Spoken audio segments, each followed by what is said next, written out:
디모데 전서 또 디모데 후서 디도서를 목회 서신이라고 부릅니다. 목회자 디모데와 디도에게 바울이 목회를 이렇게 하라는 목회 지침을 주는 내용으로 이 편지를 보냈기 때문에 우리가 그렇게 부르는 것입니다. 이 서신들의 목회 서신이라고 하는 별명이 붙었다고 해서 이 편지는 목회자들만 읽으면 좋은 그런 성경은 아닙니다.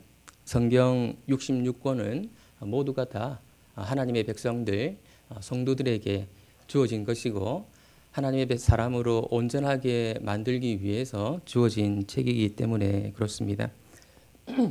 그래서 우리가 잘 몰라도 되는 그런 성경이라고 하는 것은 없습니다. 우리는 이 목회 서신들을 통해서 바울이 어떻게 목회하라라고 하는지를 배울 수 있습니다. 이렇게 목회하라라고 하는 이 표현을 조금 바꾸어서 좀 다른 각도에서 보게 되면 교회는 이런 모습이어야 된다라는 것이 되거든요. 교회는 목회자들이 알아서 목회하면 되는 것이고 우리는 상관하지 않겠다. 이런 태도는 성도들에게 합당하지가 않고요. 함께 성경이 말하는 교회를 세워나가는 일에 애쓰고 힘써야겠습니다. 디모데 전서는 우리가 잘 알고 있듯이 바울이 디모데에게 보낸 편지입니다. 바울은 디모데를 참 아들이라고 부르고 있는데요. 우리가 여기서 디모데가 어떤 사람인지 또 바울과는 어떤 관계가 있는 사람인지를 좀 먼저 살펴야 오늘 본문의 내용들을 우리가 또 이해할 수 있을 것 같습니다. 디모데의 실제 아버지는 헬라인이었고 어머니는 유대인이었습니다.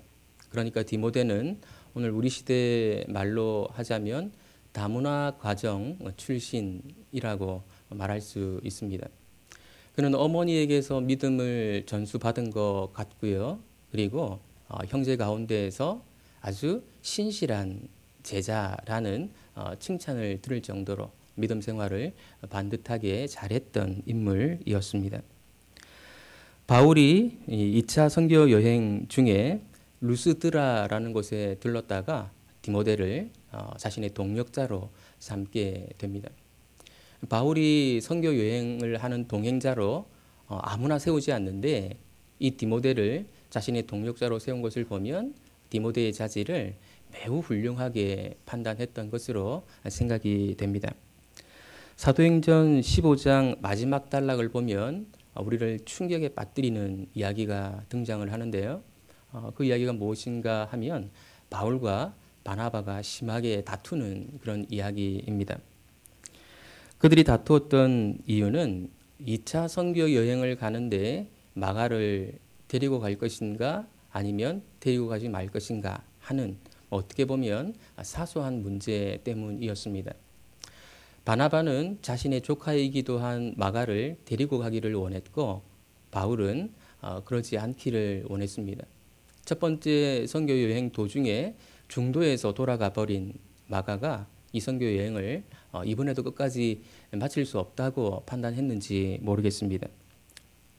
결국에 이 일 때문에 바울과 바나바는 서로 갈라서게 되죠.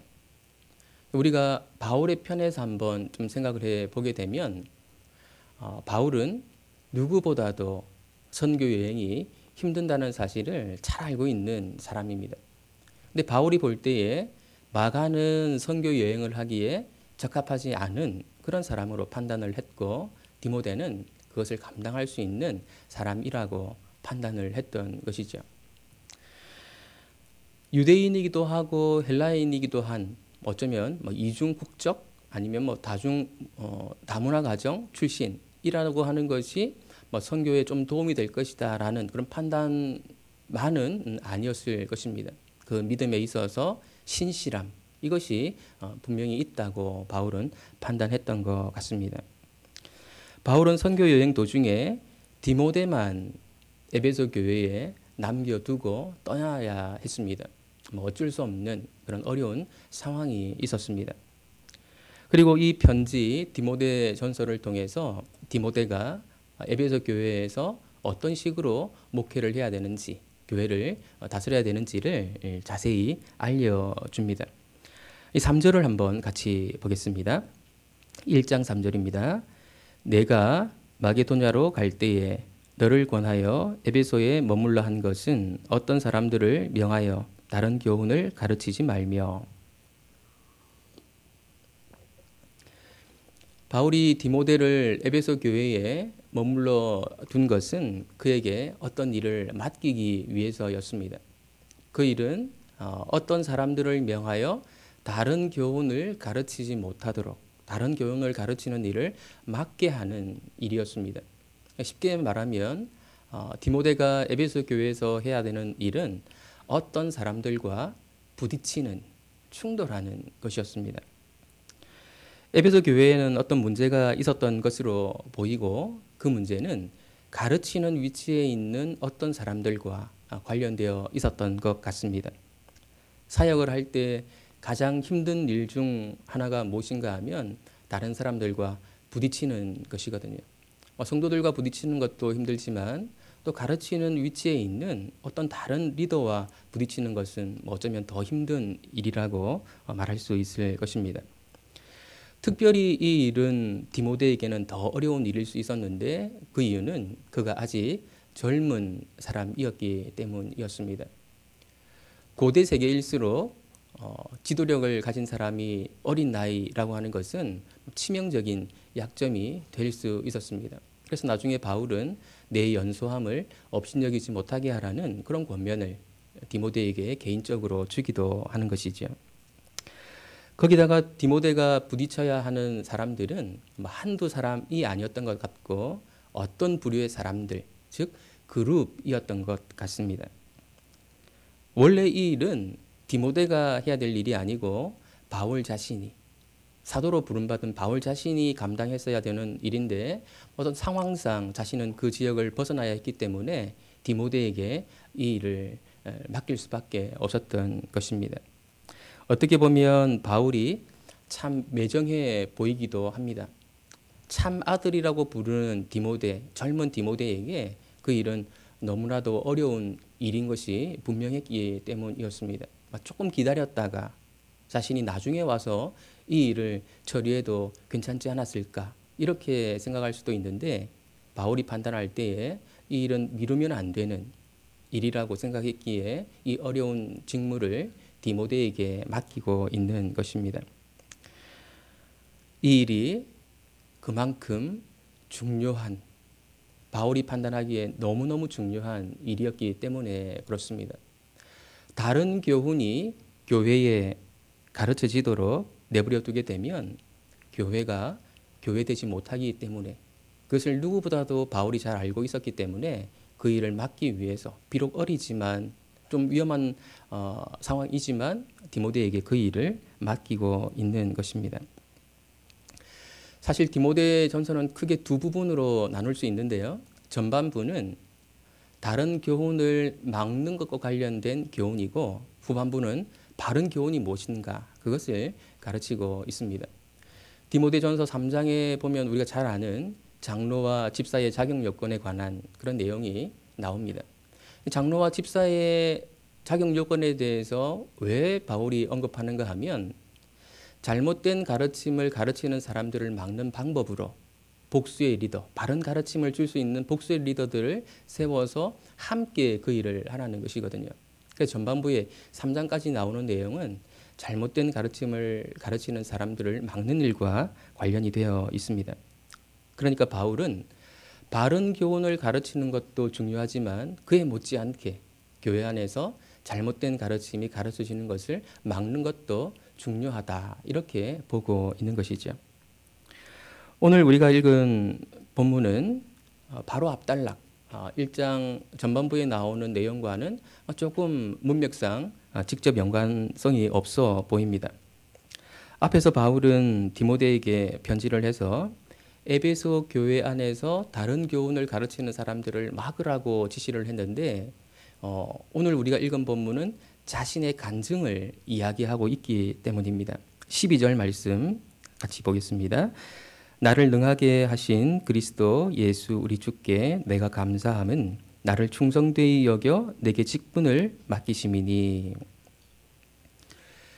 바울은 대부분의 간증하시는 분들이 그렇게 시작하는 것처럼 감사로 자신의 간증을 시작하고 있습니다.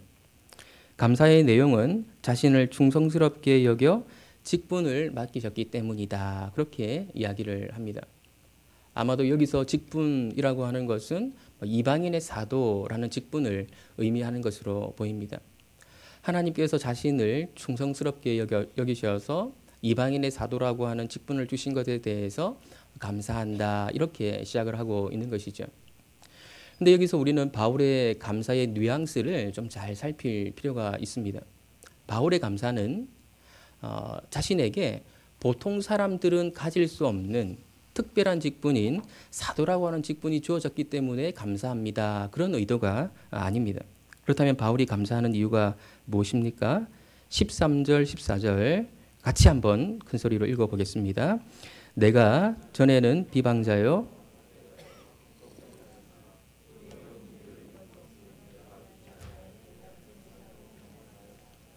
우리 주의 은혜가 그리스도 예수 안에 있는 믿음과 사랑과 함께 넘치도록 풍성하였도다. 간단하게 말하면 자신이 전에는 몹쓸 인간이었는데 긍휼을 입고 은혜를 받았기 때문에 하나님께 감사한다라는 것입니다. 바울은 자신이 전에 비방자요, 박해자요, 폭행자였다고 고백하고 있습니다. 비방자였다는 말은 자신이 예수 그리스도와 교회에 대해서 악하게 말하고 다녔다는 그런 뜻입니다. 쉽게 말하면 예수님과 교회를 욕하고 다녔다는 것이죠. 자신이 박해자였다고 하는 것은 말로만 욕하고 다니는 것이 아니라 행동으로도 그리했다는 것을 뜻합니다. 사도행전을 보면 바울이, 물론 그 전에 이름은 사울이었지요. 사울이 교회를 얼마나 박해했는지를 우리가 잘 알고 있습니다. 그리스도인들을 감옥에 가두는 일을 했었고요. 그리스도의 제자들에게 그분의 이름을 모독하도록 강요하기도 했습니다. 후에 로마의 황제들이 그리스도인들에게, 교회에게 하게 될 일을 사실은 바울이 먼저 했던 것이지요. 그리고 폭행자였다고 고백을 하는데요. 그리스도인들을 박해할 때 폭행까지 했었다는 말입니다. 오죽했으면 바울이 회심했다는 말을 들은 그리스도인들이 그럼에도 불구하고 그를 두려워하고 불안해했을 정도였겠습니까? 15절을 보면 바울은 자신을 죄인 중에 괴수였다고까지 고백하기도 합니다. 괴수라는 말은 첫째, 최고 이런 뜻이거든요. 죄인 중에 내가 최고 죄인이다, 첫째가는 죄인이다 이렇게 고백을 하고 있는 것입니다. 바울이 당대에 살았던 죄인들 가운데에서 정말로 가장 1등 죄인이었을까요? 이 부분에 대해서 존 스토트라는 목사님이 이렇게 설명하신 부분이 있어서 한번 제가 읽어드리려고 합니다. 성령에 의해 죄에 대한 책망을 받게 될 때 우리의 즉각적인 반응은 다른 사람과 비교해서 누가 더 악한가 하는 비교를 포기하게 된다는 것입니다. 바울은 자신의 죄에 대해 너무나 생생하게 깨달았기 때문에 자기보다 더 악한 자가 있다고는 생각할 수 없게 된 것입니다. 이것은 성령에 의해 양심이 일깨워지고 책망받게 된 모든 죄인의 공통적인 고백입니다. 죄인 중에 괴수라고 하는 바울의 고백은 아마 올바른 고백이었고 우리도 마찬가지로 이런 고백을 하는 것이 옳다라는 것입니다. 바울이 디모데에게 이렇게 자신의 추한 과거를 고백하는 이유가 무엇이겠습니까? 자신은 사도의 직분을 받을 자격, 아니 그리스도인이 될 자격도 없는 사람이었는데 하나님께서 은혜를 베풀어 주셔서 그래서 감사하다라는 것입니다. 사도라고 하는 직분을 보통 사람들이 받을 수 없는 직분을 받았기 때문에 감사하는 것이 아니고 하나님의 일을 할 수 있는 기회를 하나님께서 주셔서 자격 없는 자신에게 그것을 주셔서 감사하다 이렇게 고백을 하고 있는 것이죠. 바울이 하나님께 감사드리는 그 이유에 대해서 뭐 좀 비교적 자세히 말씀드린 이유는 우리의 감사도 바울과 같은 그런 모습의 감사였으면 하기 때문에 그렇습니다. 바울처럼 감사할 수 있어야 우리의 감사가 메마르지 않기 때문에 그렇습니다. 뭔가 더 많은 것을 얻게 되고 우리의 생활이 좀 더 편해지는 그것 때문에도 우리는 감사할 수 있지만 우리의 감사가 그런 방향으로 자리를 잡기 시작하게 되면 그 이후에 감사는 사라지고 불평할 가능성이 더 많아지게 될 것입니다. 바울은 예수님을 알지 못하고 살았던 새 창조에 들지 않은 상황에서의 자신의 비참했던 그 상황을 늘 인지하고 있었고 그것을 생각할 때마다 하나님께 감사하는 마음이 생겨났습니다. 바울은 자신을 사도되게 한 것이 주의 긍휼과 은혜 때문이었다고 고백하는데요. 13, 14절을 제가 다시 한번 읽어보겠습니다. 내가 전에는 비방자요 박해자요 폭행자였으나 도리어 긍휼을 입은 것은 내가 믿지 아니할 때에 알지 못하고 행하였습니다. 우리 주의 은혜가 그리스도 예수 안에 있는 믿음과 사랑과 함께 넘치도록 풍성하였도다. 긍휼과 은혜가 자신에게 부어져서 자신이 달라지게 되었고 사도까지 되었다. 그렇게 이야기를 하고 있습니다. 그런데 이 문맥에서 긍휼과 은혜는 비슷한 용어이지만 바울은 조금 구분해서 사용하고 있는 것 같습니다. 긍휼이라고 하는 단어는 조금 소극적인 개념으로 불쌍히 여김을 받는 것으로 바울은 이야기하고 있습니다. 자신이 그리스도인들을 핍박했던 사람이었지만 그럼에도 불구하고 불쌍히 여김을 받았다는 것이고요. 그리고 은혜라고 하는 개념은 여기서 좀 더 적극적인 개념으로 사용되고 있습니다.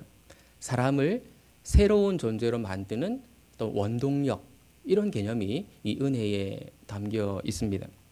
이 은혜가 바울에게 풍성히 부어져서 비방자고 박해자고 폭행자였던 자신이 사도가 되었다 이렇게 이야기를 하고 있습니다.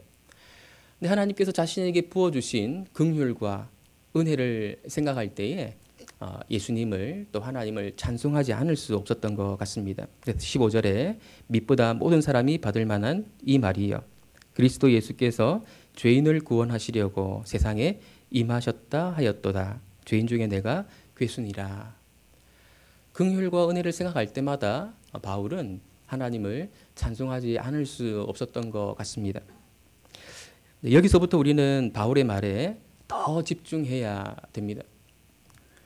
자신의 간증을 마무리하면서 하나님께서 자신에게 왜 긍휼을 베푸셨는가 그 이유를 이제 말하려고 하기 때문입니다. 사실은 이 말을 하려고 앞에 자신의 추했던 과거를 언급하는 것이거든요. 그리고 이 말을 근거로 해서 디모데에게 자신이 주고자 하는 권면을 하게 될 것입니다. 16절 말씀 같이 한번 읽어보겠습니다.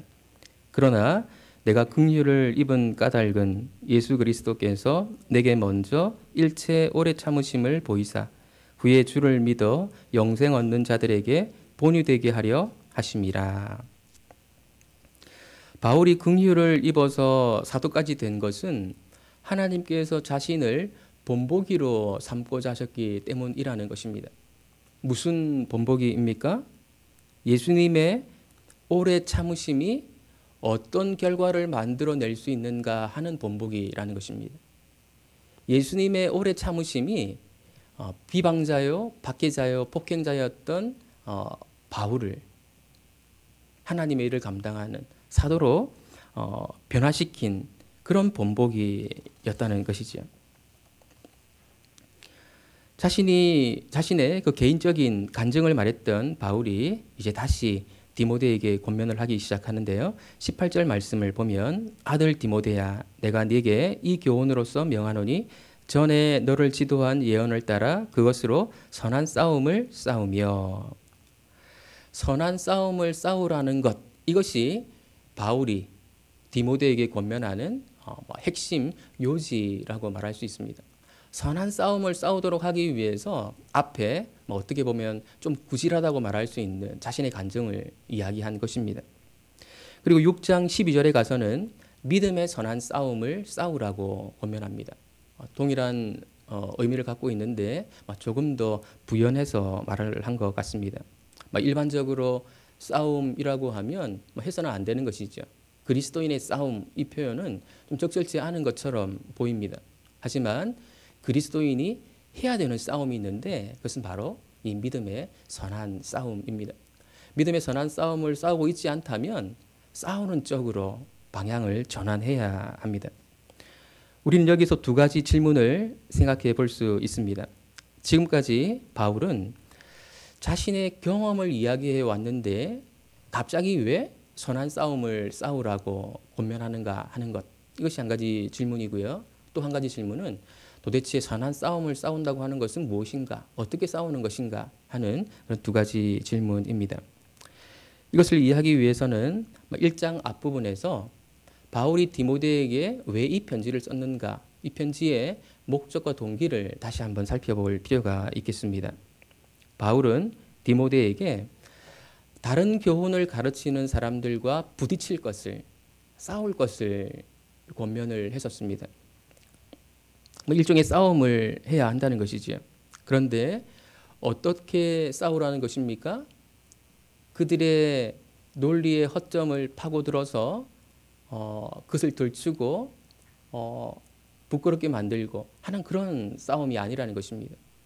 예수님께서 자신을 대할 때와 같은 방식으로, 그런 방식으로 싸우라는 것입니다. 이것이 선한 싸움이라는 것이죠.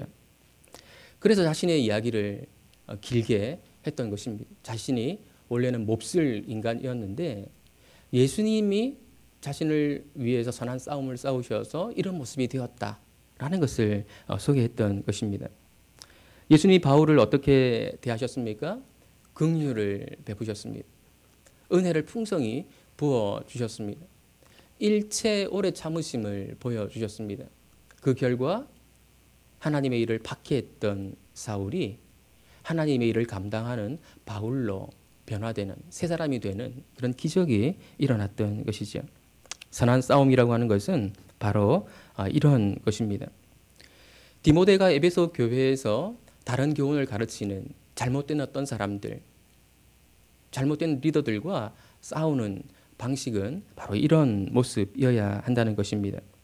그들의 현재 모습은 예전의 바울처럼 몹쓸 인간의 모습일 수 있습니다. 하지만 긍휼히 여기고 은혜를 베풀고 또 오래 참아주는 일을 하게 되면 바울에게 일어났던 일과 같은 일들이 그들에게도 일어날 수 있다는 것입니다. 그것을 목표로 해서 싸우라고 디모데에게 요청하고 있는 것입니다. 변하여 새 사람 되는 기적이 그들에게도 일어날 수 있게 하라. 그것을 요청하고 있는 것이죠. 제가 청소년기와 청년기를 보냈던 교회가 있었습니다. 제 모교회인데요. 그 모교회에 말썽꾸러기 삼총사 선배가 있었습니다. 매번 예배 시간대마다 혼나는 그런 선배들이었기 때문에 별로 친하지는 않아도 잊을 수가 없는 그런 선배들이었습니다. 예배 시간 도중에 만화책을 보는 것은 예사였고, 오죽했으면 선생님 가운데 한 분은 너희들은 제발 교회 좀 안 나왔으면 좋겠다, 이렇게까지 이야기했던 그런 선배들이었습니다. 인간도 안 될 것 같아 보였던 그 선배들이 어느 순간 변화를 봤더니 지금은 아프리카와 또 다른 지역의 선교사로 두 분이 나가 계시고 또 한 분은 목회자가 되어서 또 목회를 잘 하고 계십니다. 끝까지 그들을 포기하지 않았던 선생님이 계셨기 때문에 그런 일이 가능했던 것이죠. 사람이 변하는 기적은 잘 일어나지는 않지만 오늘날에도 일어날 수 있습니다. 그러나 선한 싸움을 싸운다고 하는 것이 말처럼 쉽지가 않습니다. 바울은 디모데에게 선한 싸움 싸울 것을 독려하면서 그의 손에 무기 하나를 들려줍니다. 그것은 바로 말씀입니다. 전에 너를 지도한 예언을 따라 그것으로 선한 싸움을 싸우며. 아마도 디모데가 안수를 받을 때 바울이 디모데에게 어떤 교훈을 해 주었던 것 같은데 이것을 조금 더 포괄적으로 말하면 말씀이라고 말할 수 있을 것입니다. 그러니까 디모데가 선한 싸움을 싸울 때 자신에게 있는 어떤 것으로만 싸우는 것이 아니고 말씀을 붙들고 그것을 기억하면서 싸우라는 것이지요. 말씀이 내 속에 확고히 자리 잡고 있으면 그만큼 선한 싸움을 싸우기가 용이해지는 것입니다. 매일 큐티를 잘하는 것만큼 우리가 선한 싸움을 잘 싸우는 데 도움을 주는 것도 없을 것입니다. 반대로 우리 안에 말씀이 고갈되어 있으면 선한 싸움을 시작할 수는 있지만 마칠 수 없을 가능성이 많습니다. 이 선한 싸움은 내 힘으로 할 수 없는 싸움이기 때문에 그렇습니다. 겟세마네 동산에서 기도한 예수님과 기도하지 않았던 제자들의 모습이 이후에 완전히 달라지지 않았습니까? 선한 싸움을 싸우라는 권면 뒤에 부연해서 이어지는 짧은 권면이 있습니다. 19절 20절 말씀인데요.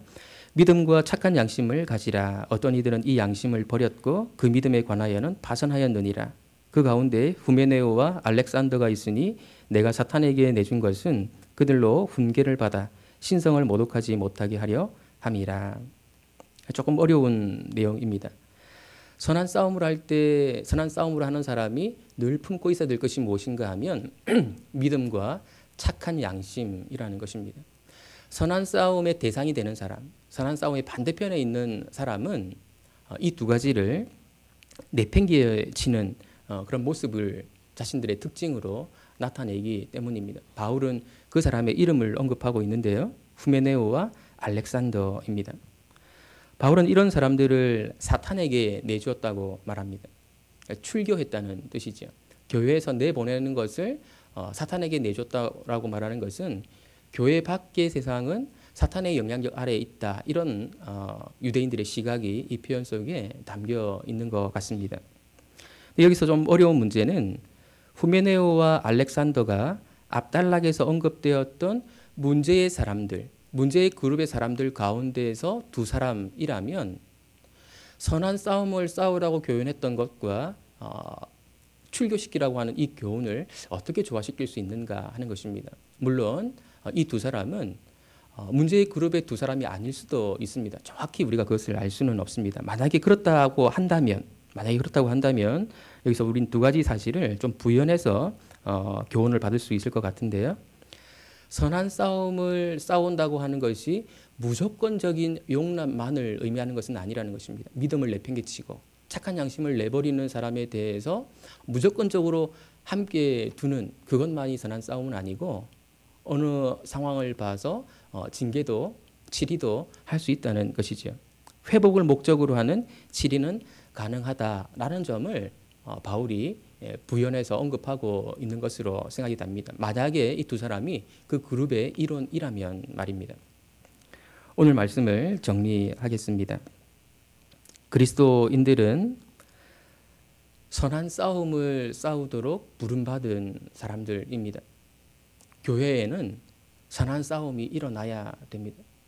그리스도의 길을 따라가는 사람들의 모습이 그런 싸움을 싸우는 사람들의 모습이기 때문에 그렇습니다. 이 싸움은 뭔가를 더 가지려고 하는 싸움이 아닙니다. 더 높아지려고 하는 그런 싸움이 아닙니다.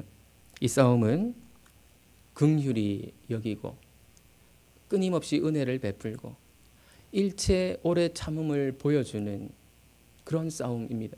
그래서 그것을 받는 어떤 대상이 변하여 새 사람 되는 놀라운 기적을 일어나게 만드는 그런 싸움입니다. 이 싸움에 선두에 서셨던 분이 바로 예수님이셨습니다. 오늘 종려주일인데요. 예수님이 십자가의 길을 묵묵히 걸어가셨던 그 이유가 무엇이겠습니까? 바로 이 놀라운 기적이 일어나게 하기 위해서였습니다. 비방자고 박해자고 폭행자였던 사울을 바울이 되게 기적을 일으키셨던 것처럼 오늘 우리에게도 이런 기적이 일어나기를 주님은 요구하고 계십니다. 우리 직장 안에 있는 선한 싸움의 대상을 생각해 보십시오. 우리 가정에 있는 선한 싸움의 대상을, 또 우리 교회에 있는 선한 싸움의 대상을 한번 생각해 보십시오. 내가 그들에게 어떻게 대함으로 놀라운 기적을 일으킬 것인가? 우리 주님은 이 종려주일에 우리에게 그 싸움을 요구하고 계시다는 것을 잘 기억하고 이 싸움에서 승리하심으로 바울처럼 하나님께 영광 돌려드릴 수 있는 저와 여러분들 되시기를 예수님의 이름으로 축원드립니다.